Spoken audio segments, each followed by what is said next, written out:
So here's the bottom line. This whole USPS conspiracy. This is setting the stage for Trump's win, and then the left coming out and saying, oh, it was rigged.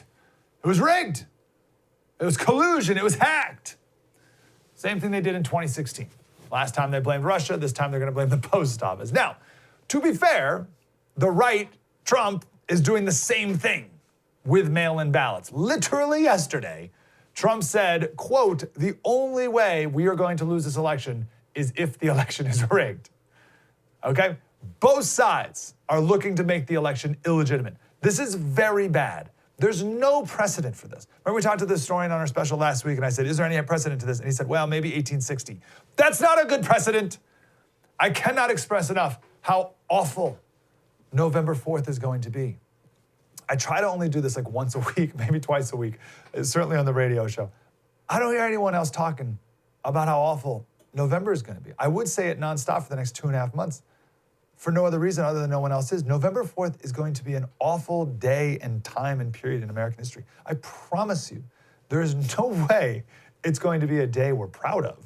That's for sure. You know, every time there's an election, like transition of power, and the president gets on Marine One, which isn't Marine One anymore, and he flies off into the sunset. And we say, oh, isn't this great? We pat ourselves on the back that we live in America, blah, blah, blah. That ain't happening. Like that whole thing, like that whole I'm proud of America thing isn't going to happen here in November. There's no way that it even like neutrally at an okay time. It's going to be terrible, no matter who wins. It's going to be a dangerous, awful time. But anyway, no one wants to hear that. So on this, both sides are laying the foundations to claim the election as illegitimate. So this is famed political commentator Taylor Swift.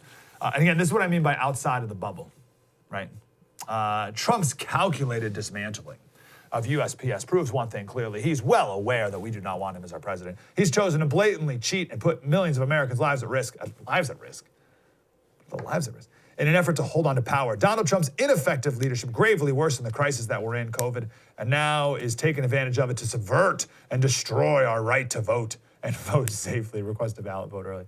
Emily Larson at the Washington Examiner had a good line. She said, listen, I know Taylor Swift's all outspokenly political and everything, but it's kind of weird to see her tweet about the USPS in a kind of beltway tone that sounds like something from a Democratic Party fundraising email.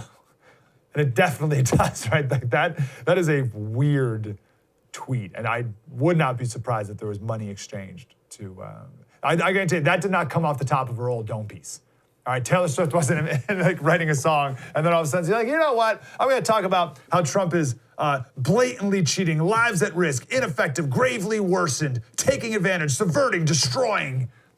Right? It's got all the trappings there of just a Democratic hack piece. And perfectly vague, too, which is what every conspiracy theory wants. Wow. That was deep and insightful. I want more of that. Like, subscribe, get more.